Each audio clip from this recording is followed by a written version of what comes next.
right, welcome to Sport Tour on Enterprise TV, where we give you all the latest from what is happening in the world of sports. Over the weekend, a lot happened, and of course, if you are joining us for the first time, please do well to follow us across all our social media platforms at Enterprise TV 7. My name is John Olasukomi. Join me and let's ride together. Joining me virtually is Taiwo Ibrahim. Taiwo Ibrahim, good afternoon to you. Welcome to Sport Tour. Good afternoon, and it's nice time to be here. I'm excited to be part of the show today. All right, it's a great one. You are making your debut today. I just hope you score a hat-trick. Come on. Well, when we make debut, we score. Oh, okay. All right. No, don't even talk about. All right. We'll be definitely starting with local football. We've seen a new champion in the MPFL, a new champion in the Premier League, and of course in French Ligue 1, we all know PSG to be the best team in French Ligue 1. Now let's kickstart with NPFL. Remo Stars have emerged champions of the 2024-2025 Nigerian Premier Football League season. Daniel Ogunmode's side claimed their maiden NPFL title following a 1-0 victory over Niger Tornadoes at Remo Star Stadium, Ikenne, on Sunday.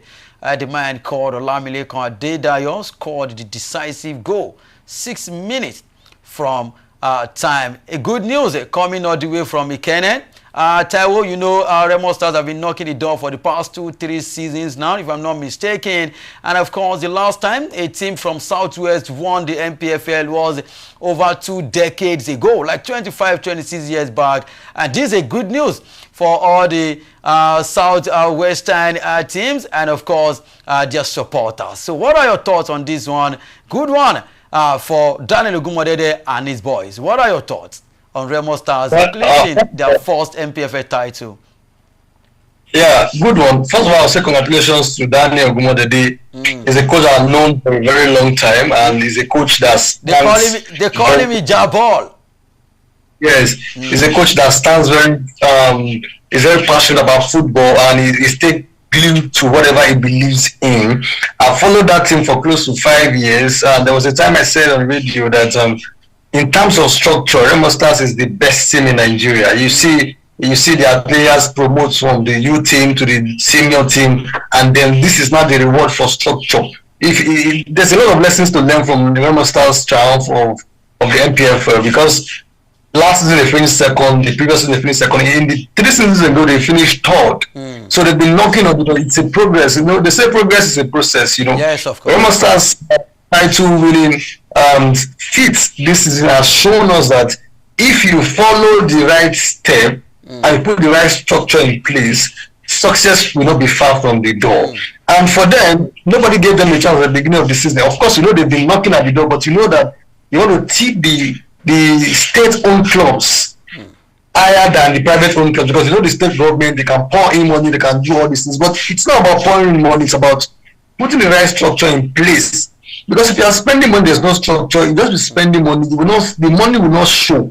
But look at what Remo Stars have done. They've got the best, arguably the best stadium in Nigeria, yes, and then they have a coach that's part of the team for a long time. 3 seasons ago, he was not in charge. He went to Portugal for a coaching course. Then the Oracle was in charge. Benga Ogumode was in charge. He spent just 1 season with them, and he came back from Portugal from that coaching course to take over the team fully. And we can see what he has been able to do with the team. These are players that are passionate, they are hungry, they are well motivated. You don't hold them. You know how it is in Nigeria. So the players are motivated, the fans are motivated. It's an history-making time in Ikenne. Of course, you know, that's where I hail from, so we are all proud. Oh, come on, don't talk about. Don't talk about Taiwo. All right, go ahead. So it's a good one for the fans, excited. For the owner, they won the league on his birthday yesterday. Yes, of course. That man, the man that breeds football. So it's a reward for what he has done for football. If you are close to him, you know that this man, all his life, it's been football. So I'm happy for Remo Stars. They were the most consistent team in the league. So deservedly they won the league. The normal big boys, they struggle. You see the likes of Eyimba struggling. Rivers United, I was supposed to be to give them a run for their money. It seems that some sort of distraction happened to them, and they could not give them a run for their money until the end of the season. But you know that in terms of quality, you can't take anything away from Remo Stars. The coaching crew, okay, he also showed in the fact that you've been able to see the coach promote from being assistant coach of the Super Eagles. Yes. Because of what they've seen. No. So the work he has done as Remo Stars has not gone unnoticed. Now winning the league is a big one for him, big one for his career. He has also joined the league of coaches who have won the MPFL, and to win it with a private owned club. I think this success is a good one for all the private owned clubs in Nigeria. They all need to take a cue from what Remo Stars are doing. If you want to run a successful club in Nigeria, Remo Stars are the perfect example. Not even the state of. All right. Do you think they can replicate what they've been doing in the MPFL in the CAF Champions League? Because that has always been one of our problems in Nigeria. And of course, before you answer that, Taiwo, I want you to answer this first. 2021, Akwa United won the league, and the following season they fell off. Another team won it again in 2022. Another team won it again in 2023. After that, they fell off the next season. Hope the same thing will happen to Remo Stars now. Well, for the Nigerian professional Premier Football League, it's a very tough one. I remember at the beginning of the season, I was asking Fidelis Ilechukwu about their chances of winning the league. He told me bluntly that it's going to be difficult for them to win the league consecutively because he knows that other teams will work very hard to ensure that they know. We've seen Enyimba done it in the past. They've done it. That's in the past. The MPFL, you know, in fact, there was a time Canopy has won it 3 times in a row. In a row. Canopy last. So, thank you for that one. Yeah, but now, if you look at it now, it's been a long time you see a team win the league consecutively. I think since Canopy has done it, I've not seen any other team. I think anybody did it again. But since then, you hardly find a team that will be able to defend it. Back to back. So it shows you the quality of the MPFL and the competitive nature of the league. So to win it now, Remo Stars, they know, they will be sincere with themselves that it's not that they don't have the quality, they've got the quality, they've got the structure. But other teams too, for example, expect Enyimba to spend to do everything in their power to wrestle back their title. They've not won it in 2 seasons now. Yes. So I know what they do in their past. So they know that it's like as if it's their birthright. So they will come back. Then there's also Rivers United, backed by the Orange River State government.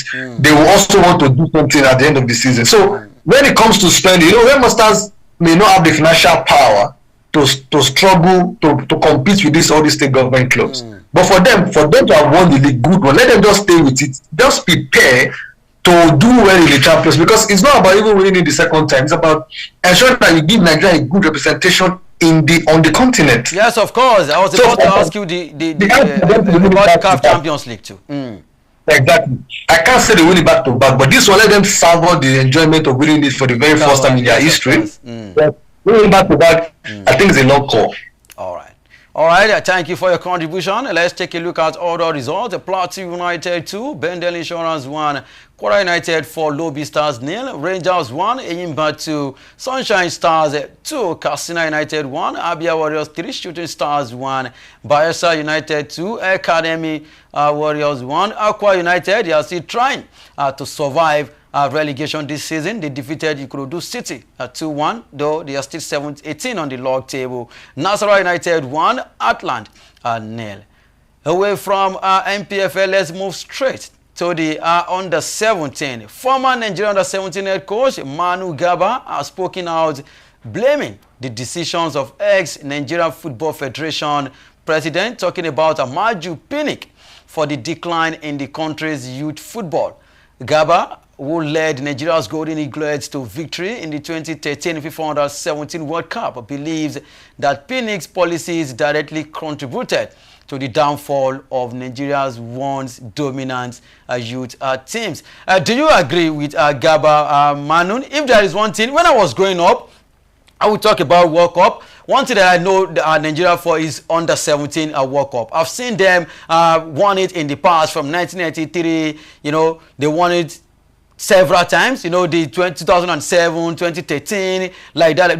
They are the best team when it comes to under-17 World Cup. And now Manu Gaba has come out to accuse ex-NFF president, talking about Amaju Pinnick. And one of those things that he said ever since they stopped paying them their match bonuses, so those young lads refused to give out their 100% for this great nation. Do you agree with Manu Gaba that it's because of expenses that Well, is why our I agree with Gaba. football has fallen? Partially, I agree with Gaba partially. You know, under Pinnick, we struggled to qualify for a lot of tournaments. Yes, of course. In fact, at the time you couldn't qualify for the under-17 Nations Cup for 2 consecutive times. So, under Pinnick, our 8th grade football national teams did not have the best of time. We struggled for a tournament that we dominated. Even the ones we go for, we don't really do well. So I agree with him on that aspect, that maybe of some of the policies, but I disagree with Gaba in the aspect of citing the allowances as the reason why the players are not doing well. Okay. Under-17 players are relatively young players. They should not be driven by money. In other parts of the world, they don't give under-17 players bonuses of such like we give them, because we don't want them to be swayed by money. By money, yes. If really they are under-17, they should not be really be swayed about by money, because we know what I'm talking about. If truly they are under-17, you should not tell me it's because of money that they are not doing well. We have got a lot of talents in this country capable of doing us proud every time. We are the most successful team in the history of the under-17 World Cup, and then we still struggle to qualify for competitions. Talking about the age grade issues, but the fact that we got talent, the fact that he's talking about money, I don't agree with that, because I believe under-17 players should be willing and ready to give their hearts out on the pitch. Of course, age grade football for me is just an avenue for you to advertise yourself. You know. Exactly. It shouldn't be for you to be making. I don't agree with that Gaba for that, because even giving them, there are times that we have promised our players a lot of money and they disappoint, because sometimes the team gets to their head, and even because they are young, they can't handle that pressure. So sometimes give them the just all they need is a platform to show what they can do to the world, and then amenities to train and to become a better person. If Gaba is telling me that the NFF are not trying in terms of amenities, in terms of stadium and the likes, I may agree with it. But telling us that because they've stopped their bonuses, that's why the players are not doing well, I don't agree with that. In blaming Ahmadu Pinnick for us failing to qualify for those competitions, then I slightly agree with him, but I will not agree with him when it comes to the issue of money being the reason why they are not qualifying for major tournaments. Because I remember in 2009 when we played Switzerland, I think that was the era of Shaqiri. And in the final, they promised them that once you score a goal, they will give you $1 million, and the thing entered into their head. They were just playing, they were just being selfish. The Stanley Okoro, the Emmanuel Asset during that period. I feel sometimes money, like you said, can also enter into them, and of course, they will definitely flop. And we've seen it in the past. All right.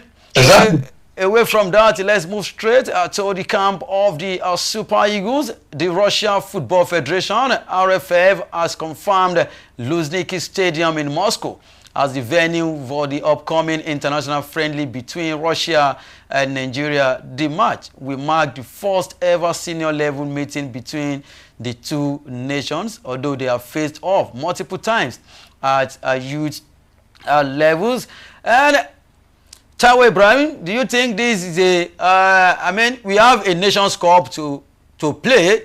We have a mountain to climb when it comes to, World Cup qualifiers. And of course, do you think Russia, that has not been in good shape for the past years now, and we want to play a friendly match, do you think Russia is the best team for us to play at this moment?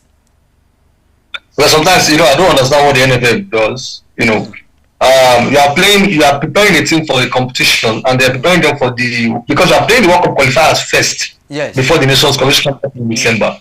So I expect that if you are going to fix a friendly game, it should be against a team that is currently playing active football. Because I've not been playing competitive football in the last 2 to 3 years because of the Russia-Ukraine war. Yes, so you are now fixing. Maybe you want to take advantage of the FIFA window.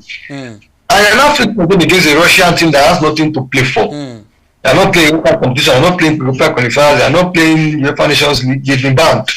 So crazy. I don't understand. They are behind fixing a friendly game against them. Fine, maybe their target is not to test new players. Maybe it's just to test the fitness of the players. But notwithstanding, they should be able to get a good friendly game for the team. Super Eagles are not that bad. They are one of the top team in Africa, so they shouldn't be hard to get a friendly game for the Spurs. So for me, I don't agree with the friendly game, but they fixed it. But it will be a good opportunity for Chelsea to be able to get in new players, to test new players ahead of that Unity Cup in May. Because that's after the Unity Cup. So ahead of the World Cup qualifiers. So it's for him opportunity to test new players and to see that if he can, because that defense line, we need to shore up that defense line. And the midfield also, any opportunity he has now to play any game, he should just grab it so that he will need to test some of these players. Even though I don't agree with it, but for him, he needs to spend time with the players, be able to transfer whatever he has in his tactics to them so that they are able to gel together as a team and understand what he demands of them. So it's a good opportunity for Chelsea to get that game. But for me, generally, I don't see the value of that game. Of course. I agree with you. What happened to the likes of Argentina, England, Netherlands? Even if you cannot get those A-list countries, you can still get countries in the B-list or C-list category. They want to play Nigeria. Everybody know what they stand to get when they play Nigeria. But on the business angle of it gives them something to go home with. And also on the fact that the Super Eagles, everybody want to play Nigeria. Maybe not in the era of the 90s, but now Nigeria should not be finding it difficult to get a top A, grade A friendly. Should not be finding it difficult to get that. All right, thank you for that one. It's away, Ibrahim. Away from local football, let's move straight to foreign football. Of course, we'll be starting with the Premier League. It is no longer a news that Liverpool are the champions of the Premier League 2024-2025 season. They now equal Manchester United. They've now won 20 20 Premier League. 20 Premiership right now. I don't know. Taiwo, I know you support Chelsea. How many PA do you have right now? Come on. Liverpool clinched their 20th top flight English Premier League title following a resounding 5-1 victory over Tottenham Hotspur at Anfield on Sunday. And in slot, Reds are now on 82 points, putting them out of reach of Mikel Arteta's Arsenal 67 with 4 league games remaining. All right, I don't know how you see it, but for me, I feel even Liverpool didn't really do well throughout this season. Just that the likes of Manchester City, Man United, Chelsea, Arsenal refused to live up to expectations. Not that Liverpool are bad, but for me, that they can do more than that, in my own opinion. But congratulations to them, to Arne Slot. Mo Salah just signed new contract, Virgil van Dijk new contract. But I don't know. What are the possibilities of Chelsea? Before you talk about Chelsea, before you talk about Liverpool, what are the possibilities of Chelsea making top 5 this season? Well, I think I have the right to also answer the one I want to answer first. Because I understand the band. So let me start the one that is not the band. Okay. Well, Liverpool, they said they've not done that well all through the season, but they've been most consistent. All season, they've been in the midst of things on the Premier League level. That's most important. You know why I say that? 82 points. They've won the league already. I could remember there was a season that Jurgen Klopp finished with 97 points and could not even win the league. The difference between that is that the other teams, Man City, the usual suspect in that race. Okay. They've been terrible all season. So on a usual time, if Man City were to be on a good run of form, we know that it will be a run for their money. Liverpool may find it difficult to even win. Exactly my point. Because the big ones refuse to turn up. Exactly. They won 4 Premier League titles in a bounce, and a little bit of motivation was lacking, and they couldn't sustain it this season. So Liverpool took advantage of it. Okay, if you're talking about Liverpool not being a good team, not being really impressive, what about Arsenal? Arsenal have been there for the past 2 seasons. You want to Arsenal now? Ramos stars are just like Arsenal or MPFL until they turn it around. You want to Arsenal? So you expect that Arsenal should be able to move closer to Liverpool, at least even wrestle the title from Man City, because Man City are not on good form now. But they couldn't do that. Liverpool took advantage of it. A new coach coming from the Dutch league became the first Dutch to win the Premier League.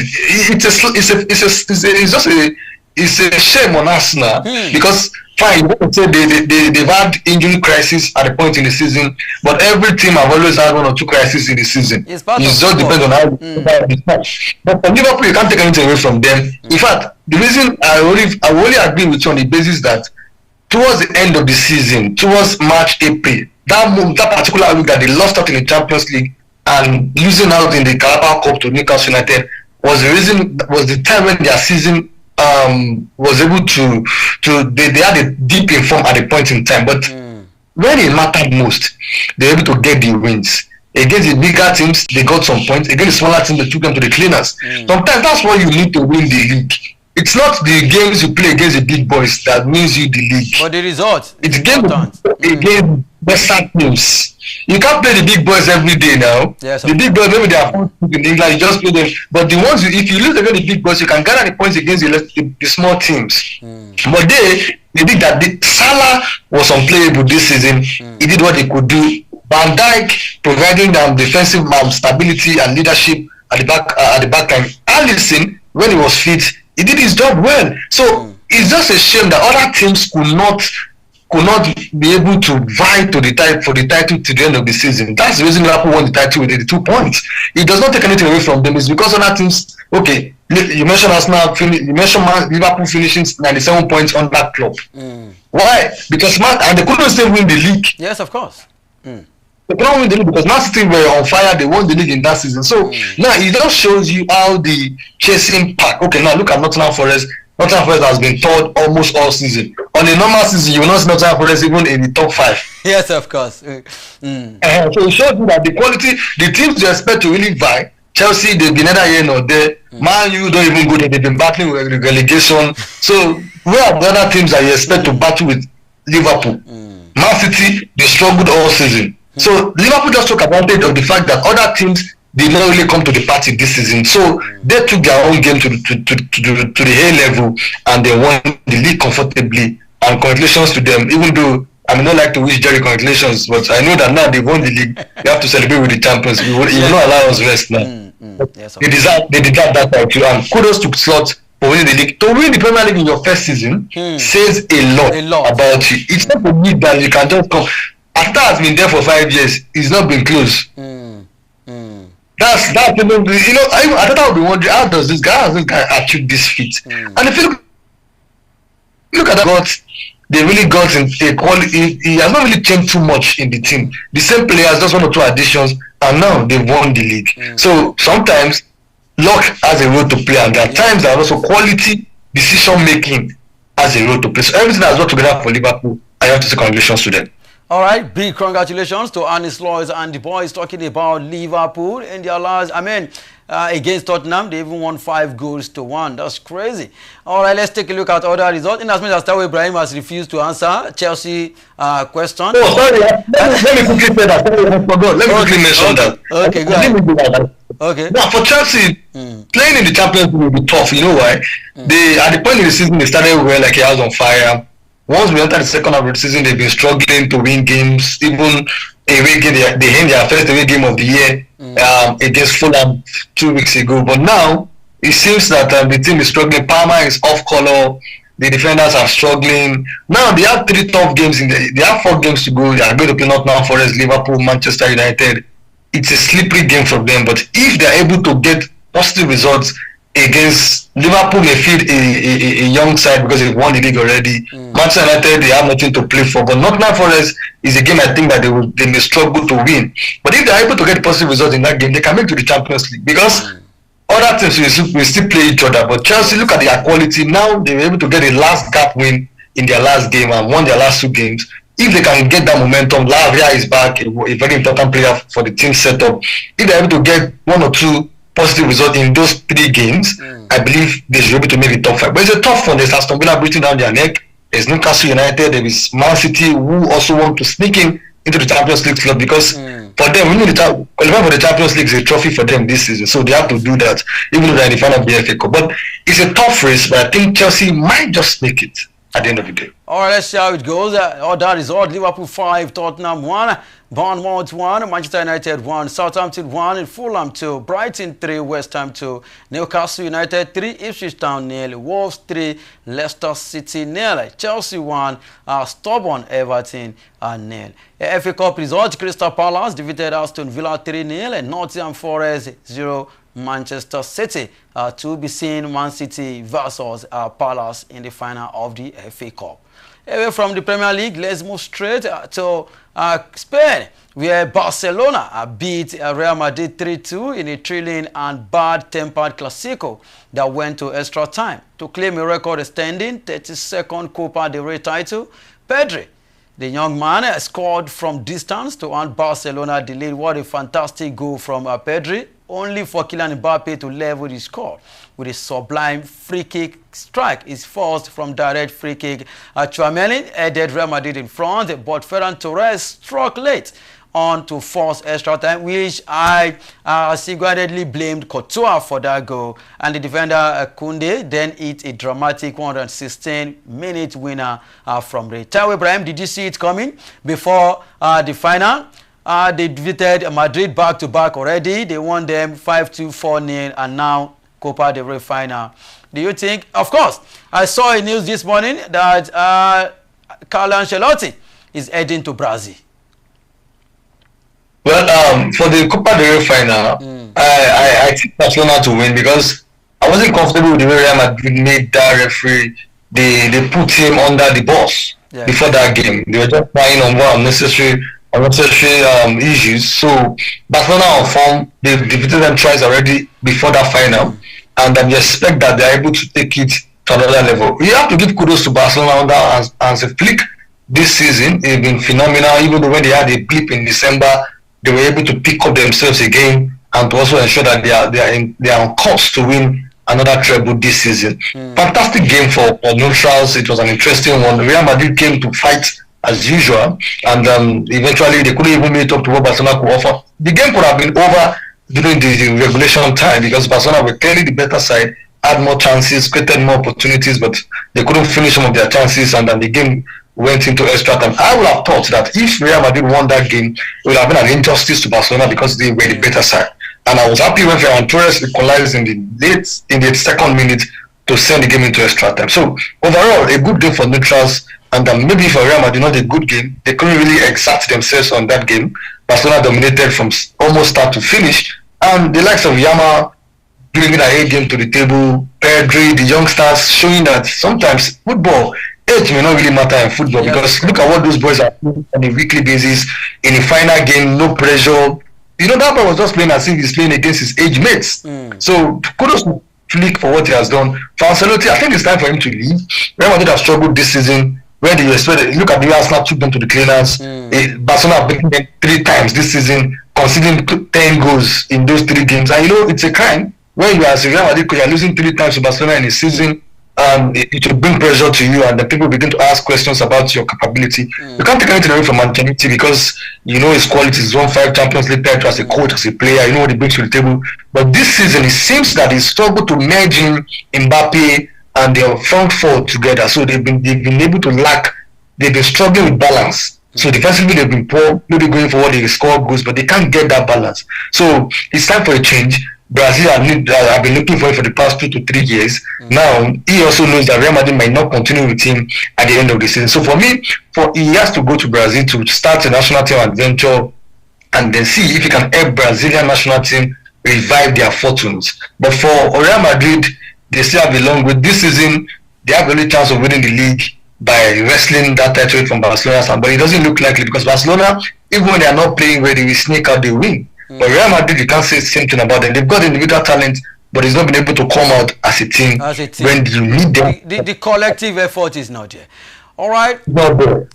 Away from Copa del Rey, let's move straight to Italia and Syria, where ex-Manchester United star Scott McTominay is living a new lease of life in Italy, while the Red Devils languish in the bottom half of the Premier League. McTominay scored twice in Napoli's crucial 2-0 win over Torino, marking his 3rd consecutive match on the score sheet and bringing his season tally to 11 Syria goals. Talking about McTominay, one rejected stone is now a king in another league. He's doing well with Napoli, and if care is not taken, Napoli might be crowned the 2024-2025 Syria champion. So what are your thoughts on McTominay leaving United and, of course, doing wonderfully well with Napoli?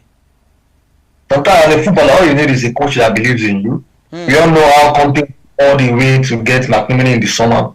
For Manchester United, last season it popped in with a lot of important goals for them.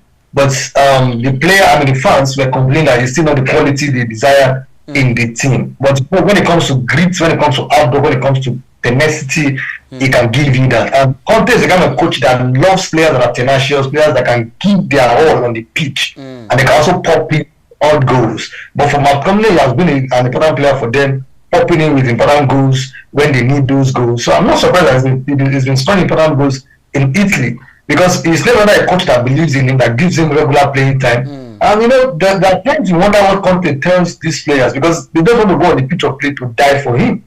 So that's what we have seen with Napoli. At the time they had the dip in form, now they've been able to get back to their usual form. Now Inter Milan seems to have been distracted by their run to the Champions League semi-finals, because Roma, they lost at home, and I was wondering, they're about to bottle that Italian Serie A title, but it's not something that they won it last year. So if they don't win the game, they're eligible. But I think they're targeting the Champions League, which is giving them distraction in the league. For Conte, you can't win it. Once you give an opportunity to top, at the beginning of the season, Napoli were on top of the log. Yes. At the point in time, they missed out on that. Inter Milan took over. Now Inter Milan, we have about 5 games to go in the Serie A. They are now in second place. Napoli are 3 points clear of them. Conte is a Serie A winner anywhere, anytime. He started with Juventus. I can't remember. I can't talk about. Conte can win you the league, but he struggles in competitions. But league, he knows how to crack the code of winning the league.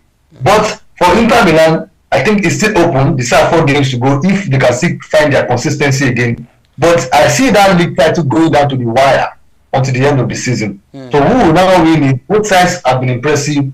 They deserve to win the title. But at the end of the day, it boils down to who can show the consistency until the end of the season. All right, thank you for that one. Tawi Ibrahim, let's take a look at all the results. Juve 2, Monza 0, Atalanta 1, Lecce 1, Napoli 2, Torino 1. Inter Milan lost at home to Roma. Roma has been in great form ever since Ranieri took charge.